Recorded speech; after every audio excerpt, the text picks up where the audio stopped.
Hi QAQC people, welcome to manual testing tutorial. In this tutorial we are going to see about validation testing in software engineering. Validation testing. So validation testing is to ensure the final product we make meets the expectations of the client.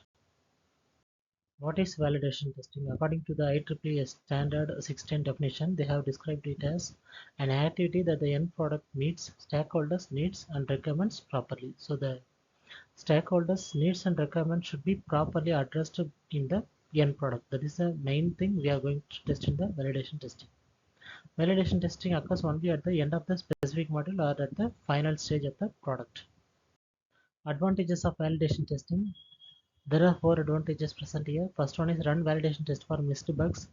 As we are doing the QA at verification testing, each stage we will find bugs. Still some bugs will be missed out at the stage, and once the final project or the final module will be ready, then only we can able to find some bugs. So we can find those bugs here at this stage.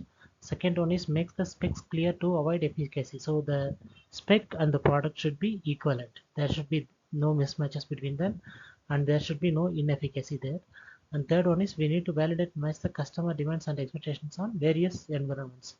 That is, on various environments, the product result should be same. The input we have given, the output should be same on all environments. If we are giving some 5 as an input, then the result should be 10, means the 10 should be showed on all the environments. That is the thing. Fourth one is browser and device compatibility.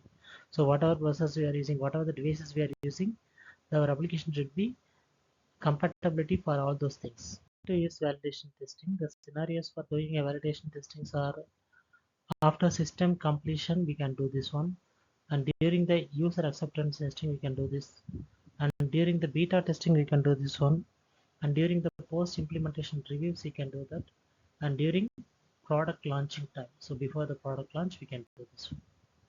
The one line slogan for validation is we have developed the product right. Dynamic testing, also called as validation testing, also called as QC. So to examine, we have developed the product right, which meets the client requirements. We have several steps here. So we will start from the coding here. In the verification, you can see the coding is the end product, and here the coding is the starting product.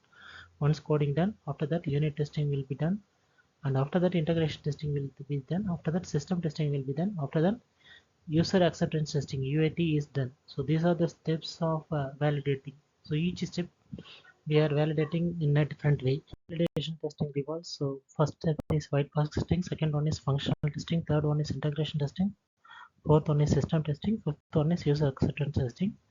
After that the product will be ready. The right product will be ready. Thanks for watching the video. Please like, comment, share and subscribe. Testing Labs 8 Research.